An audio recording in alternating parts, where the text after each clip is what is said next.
जनतंत्र टीवी। नमस्कार, दिन भर की तमाम बड़ी खबरें देख रहा मेरे साथ मैं हूं शंकर दत्त पंत। सबसे पहले आज की 4 बड़ी खबरों पर नजर डाल लेते हैं। नेपाल की संसद ने देश के नए विवादित राजनीतिक नक्शे को लेकर पेश किए गए संविधान संशोधन विधेयक को मंजूरी दे दी है। नए नक्शे में लिपुले, कालापानी और लिम्पियाधुरा को नेपाल ने अपने क्षेत्र में दिखाया है। निचले सदन से पारित होने वाले विधेयक को नेशनल असेंबली में भेजा जाएगा, जहां उसे एक बार फिर इसी प्रक्रिया से होकर गुजरना होगा। अगली बड़ी खबर का रुख कर लेते हैं। जैसे जैसे वक्त गुजर रहा है, कोरोना के नए नए लक्षण सामने आ रहे हैं। स्वास्थ्य मंत्रालय ने अब सूंघने की क्षमता में कमी और स्वाद में कमी को कोरोना के लक्षणों की लिस्ट में शामिल कर लिया है। अगली बड़ी खबर का रुख कर लेते हैं। दिल्ली में कोरोना संकट बेकाबू होता हुआ नजर आ रहा है। ऐसे में केंद्रीय गृह मंत्री अमित शाह ने रविवार सुबह 11 बजे एक बैठक बुलाई है और इस बैठक में केंद्रीय स्वास्थ्य मंत्री डॉक्टर हर्षवर्धन, उपराज्यपाल अनिल बैजल, मुख्यमंत्री अरविंद केजरीवाल और एम्स के डायरेक्टर रणदीप गुलेरिया शामिल होंगे। आखिरी खबर का रुख कर लेते हैं। उत्तर प्रदेश से है। यूपी के अनामिका शुक्ला को आखिरकार रोजगार मिल ही गया। अनामिका को गोंडा में एक स्कूल ने नौकरी का ऑफर दिया है। दरअसल अनामिका शुक्ला नाम काफी दिनों से चर्चा में था, क्योंकि फर्जी अनामिका शुक्ला का नाम एक ही पद पर 25 स्कूलों में अलग अलग तरीके से नौकरी करने को लेकर था। 13 महीने में 1 करोड़ रुपए की सैलरी भी ली जा चुकी थी। हालांकि यूपी सरकार ने इस पूरे मामले की जांच के आदेश भी दे दिए थे। चलिए आगे बढ़ते हैं, आपको दिखाते हैं टॉप 10 वीडियोस जो आज पूरे दिन किसी न किसी वजह से सुर्खियों में रहे। कर्नाटक की हावेरी में हजारों की तादाद में किसान एक त्योहार मनाते वक्त सोशल डिस्टेंसिंग की धज्जियां उड़ाते हुए दिखाई दिए। वीडियो में हजारों की संख्या में लोग रथ के पीछे भागते नजर आए।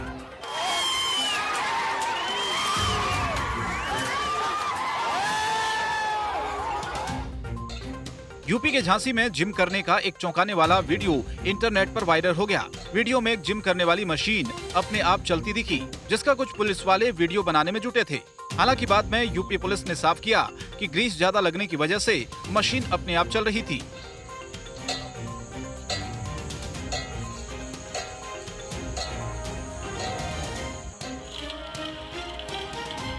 पश्चिम बंगाल के मोदिनीपुर जिले में एक 4 मंजिला इमारत देखते ही देखते गिर गई। हालांकि बिल्डिंग की खराब हालत को देखते हुए इमारत को पहले ही खाली करवा दिया गया था।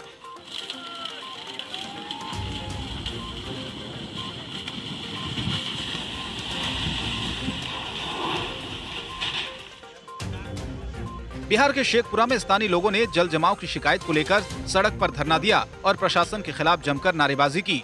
लोगों का आरोप है कि कई बार शिकायत करने के बाद भी समस्या हल नहीं हुई।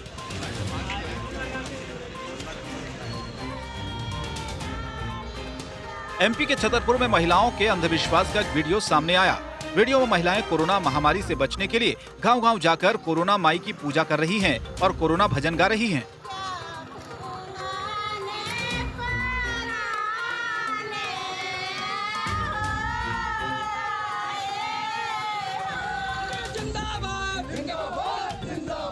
लखनऊ में कांग्रेस प्रदेश अध्यक्ष अजय कुमार लल्लू की रिहाई को लेकर कांग्रेस के कार्यकर्ताओं ने जमकर प्रदर्शन किया और सरकार के खिलाफ नारेबाजी की। हालांकि थोड़ी देर बाद कांग्रेस कार्यकर्ताओं को बसों में बिठाकर पुलिस ने हिरासत में ले लिया।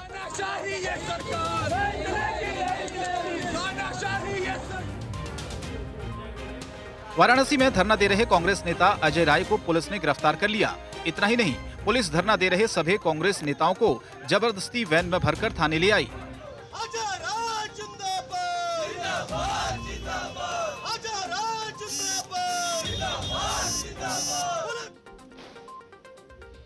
देहरादून में मौजूद आईएमए यानी कि इंडियन मिलिट्री एकेडमी से पास होकर 333 अफसर सेना में शामिल हो गए। कोरोना महामारी के बीच हुई पासिंग आउट परेड में सभी कैडेट्स के चेहरों पर मास्क और हाथों में ग्लव्स दिखाई दिए।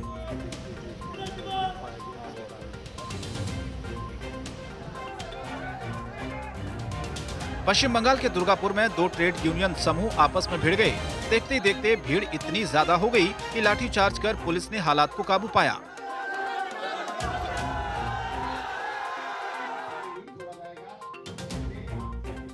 राजस्थान के करौली में पंचायत के दौरान सैकड़ों लोग एक साथ बैठे दिखाई दिए, लेकिन किसी ने भी न मास्क पहन रखा था और न ही उचित दूरी का ख्याल रखा था।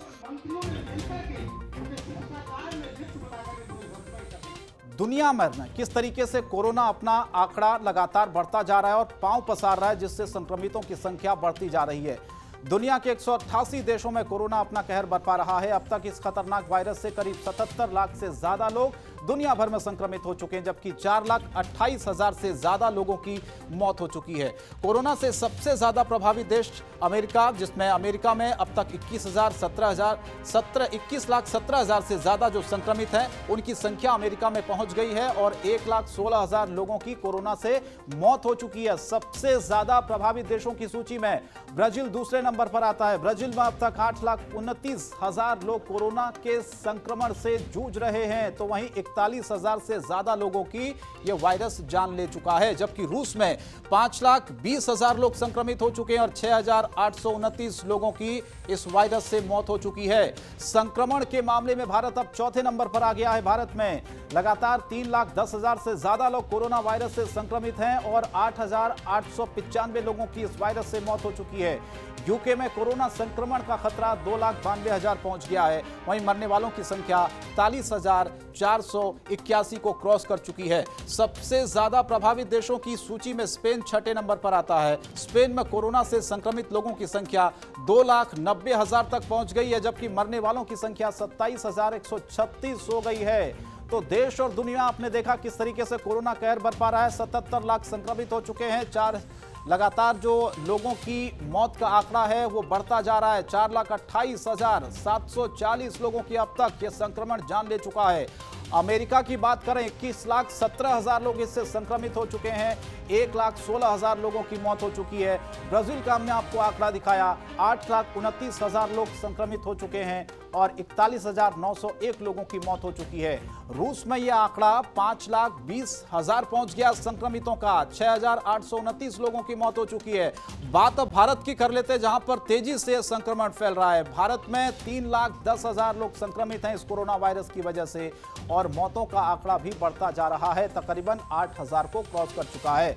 ब्रिटेन में 2,92,000 संक्रमित हैं और मौतों का आंकड़ा देखें तो 41,481 पहुंच गया है। स्पेन में भी 2,90,000 संक्रमित हैं, मौतों का आंकड़ा 27,136 पहुंच गया है। तो इस तरीके से हमने आपको दिखाया देश और दुनिया में किस तरह से कोरोना वायरस लगातार फैलता जा रहा है, संक्रमण फैल रहा है, जाहिर तौर पर लोगों के लिए बड़ी मुसीबत बनकर आया है।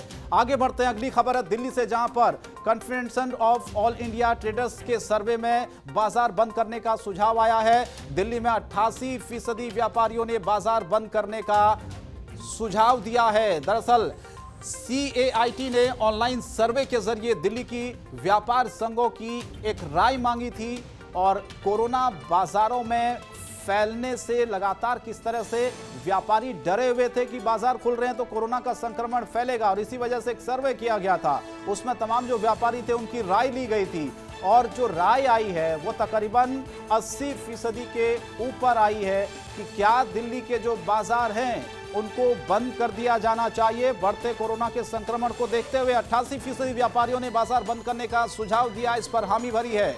आगे बढ़ते हैं, कोरोना पर प्रधानमंत्री मोदी ने एक समीक्षा बैठक, दरअसल आपको बताएं कि प्रधानमंत्री ने मंत्री अधिकारियों के साथ एक बैठक की है। गृह मंत्री, स्वास्थ्य मंत्री बैठक में शामिल हुए, कैबिनेट सचिव, ICMR के DG भी इस बैठक में शामिल हुए। कोरोना से निपटने की तैयारियों को लेकर इसमें चर्चा की गई कि आखिर जो देश में इस वक्त संकट आ गया है उस संकट से कैसे बाहर निकलना है, जो अदृश्य शत्रु है कोरोना उसको कैसे हराना है। इसको लेकर राज्य सरकार हो, केंद्र सरकार हो, लगातार प्रयास कर रही है और नए नए गाइडलाइंस भी जारी की जा रही है कि आपको किस तरीके से बचना है, सतर्क रहना है। और सबसे बड़ी जो चुनौती है, जो संक्रमण बढ़ता जा रहा है, इस संक्रमण को कैसे रोका जाए, इसको लेकर अब रणनीति राज्य और केंद्र की तरफ से बनाई जा रही है।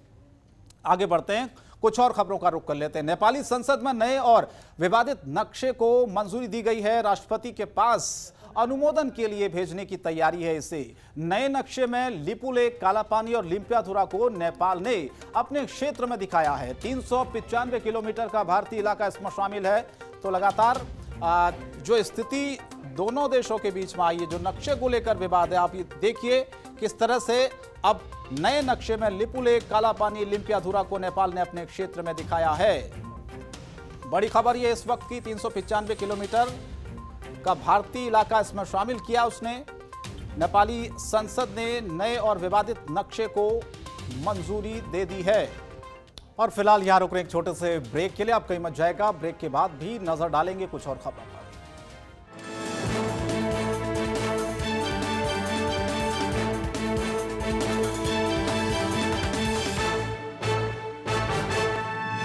आप देख रहे हैं जनतंत्र टीवी।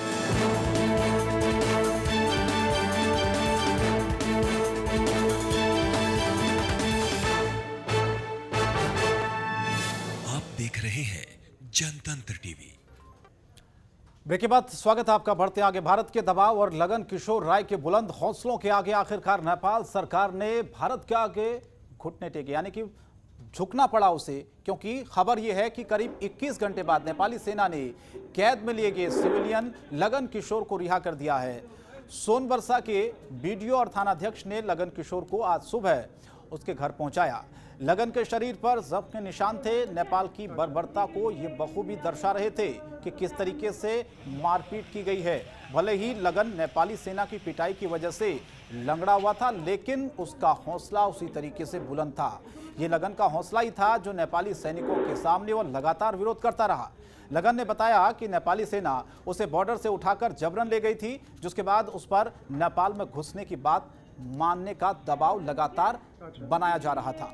अपनी बात मनवाने के लिए नेपाल सैनिकों ने लगन किशोर पर सारे हथकंडे अपना डाले, जिसकी बर्बरता लगन किशोर के शरीर पर कई दिनों तक मौजूद रहेगी। हमको वहाँ रखा, वहाँ बहुत पीट पाट किया है। पूछ रहा है से आपको इंडिया से ले आया है कि नेपाल से लाया है, झूठ नहीं बोलो। हम बोला ऐसे सर हमको मार दीजिए चाहे जो करिए, हमको इंडिया से घुस करके पुणे से मार करके हमको लाया है पकड़ करके। से यहाँ पूछ रहा है से बोलो झूठ सच नहीं बोलो, से नेपाल में लाया है तो बोलो से नेपाल से पकड़ के लाया है। हम कहे सर हमको मार दीजिए चाहे जो करिए, हमको इंडिया से पकड़ करके लाया है, बंदूक से चहेटा कर करके मार करके भेज करके तब ले गया है वहाँ। तो सुना आपने, कल नेपाल की ओर से फायरिंग की गई थी। आज बंधक को नेपाल ने आखिरकार छोड़ दिया।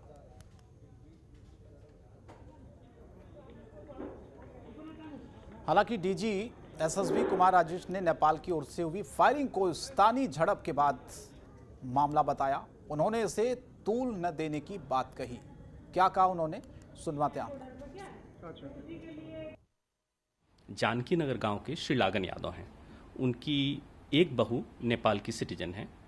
वो उस तरफ से आ रही थी और इधर से भी उनके परिवार के कुछ लोग थे जो बिल्कुल नेपाल की सीमा के अंदर आपस में बातचीत कर रहे थे।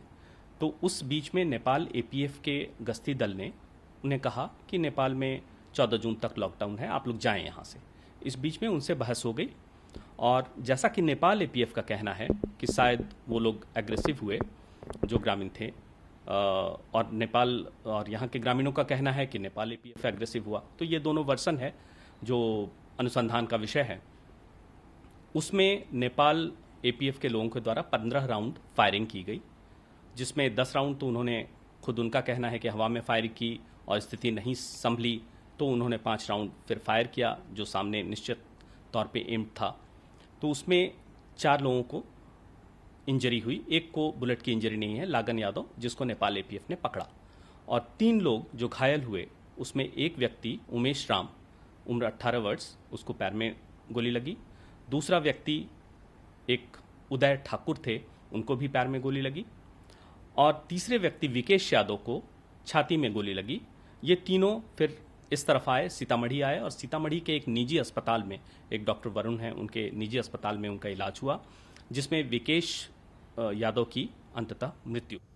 और वहीं सीतामढ़ी में हुई फायरिंग पर बिहार में सियासत शुरू हो गई है। आरजेडी नेता शिवानंद तिवारी ने बताया कि स्थानीय कारणों से परेशानी आई। सवाल ये उठता है कि नेपाल पुलिस की गोली चलाने वाली मानसिकता कैसे बन गई है। वहीं जेडीयू नेता अशोक चौधरी ने बताया कि सीमा पर काफी रोष है, जिसमें बिहार सरकार की कोई भूमिका नहीं है। भारत सरकार को इसकी जानकारी लेनी चाहिए। सुनाते हैं आपको।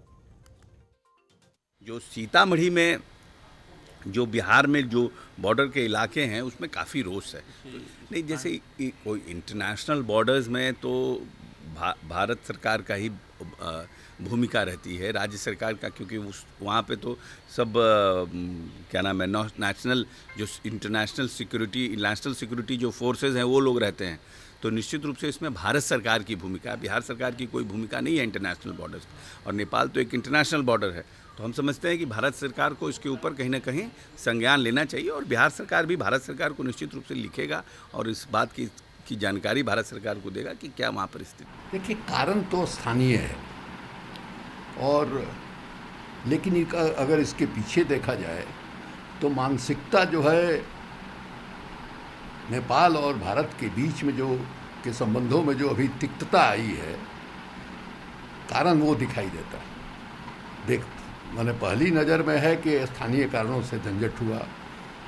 जो भारतीय मूल के नेपाल के सीमा में रहने वाले लोग हैं, वो इधर आ रहे थे, रोक झोंक हुआ, उसको लेकर के अचानक जो है गोली चल गई।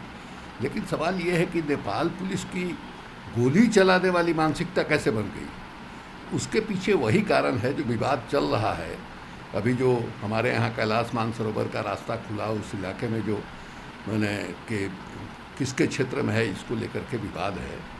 और देखिए, हमको ऐसा लगता है कि ये मोदी जी की सरकार जो है, इसको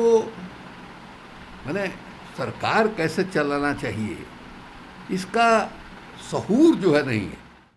आगे बढ़ते हैं। जम्मू कश्मीर में आतंकियों के सफाई का अभियान जारी है। सुरक्षा बलों ने शनिवार को कुलगाम जिले में जारी मुठभेड़ में 2 आतंकियों को मार गिराया है।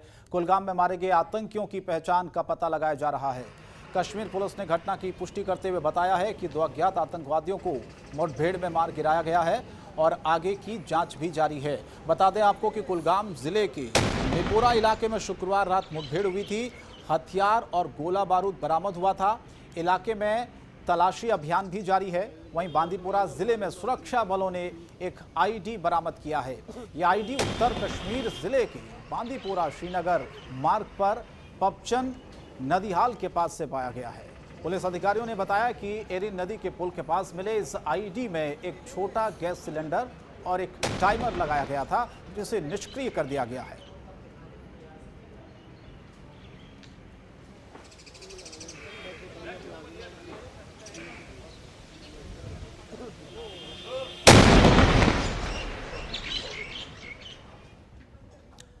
चलिए बढ़ते आगे। तेल कंपनियां लगातार पेट्रोल और डीजल के दाम बढ़ा रही हैं। देश की राजधानी दिल्ली में पेट्रोल की कीमत 59 पैसे की बढ़ोतरी के साथ 75 रुपये 16 पैसे प्रति लीटर पर पहुंच गई है, जबकि डीजल की कीमतों में 58 पैसे प्रति रुपये के हिसाब से इजाफा किया गया है। डीजल की कीमत बढ़कर अब 73 रुपये 49 पैसे प्रति लीटर पर पहुंच गई है।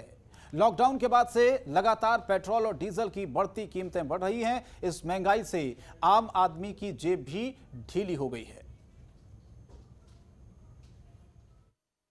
कोरोना वायरस के चलते लोग अपने अपने घरों में कैद थे, लेकिन अनलॉक 1 में सभी लोगों ने अपने घरों से बाहर निकलना शुरू किया है।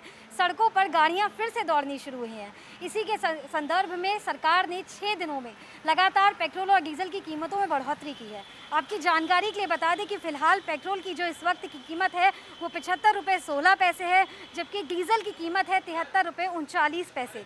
आपकी जानकारी के लिए मैं ये भी बता दूं कि पिछले 6 दिनों से लगातार सरकार पेट्रोल और डीजल की कीमतों को बढ़ाती जा रही है, जिसके चलते गरीब लोग जो हैं, जो निचले तबके के लोग हैं, उनकी कमर जो टूट रही है, उसके बारे में सरकार शायद नहीं सोच रही है। मैं आपको बता दूं कि हमारे पास जो आंकड़े हैं उनके मुताबिक 6 दिनों में डीजल 3 रुपये 37 पैसे महंगा हुआ है और पेट्रोल 3 रुपये 54 पैसे महंगा हुआ है। आप इन तीन रुपये से अगर सरकार पेट्रोल और डीजल की कीमतों को बढ़ाएगी तो आम जनता इस महंगाई को कैसे झेल पाएगी।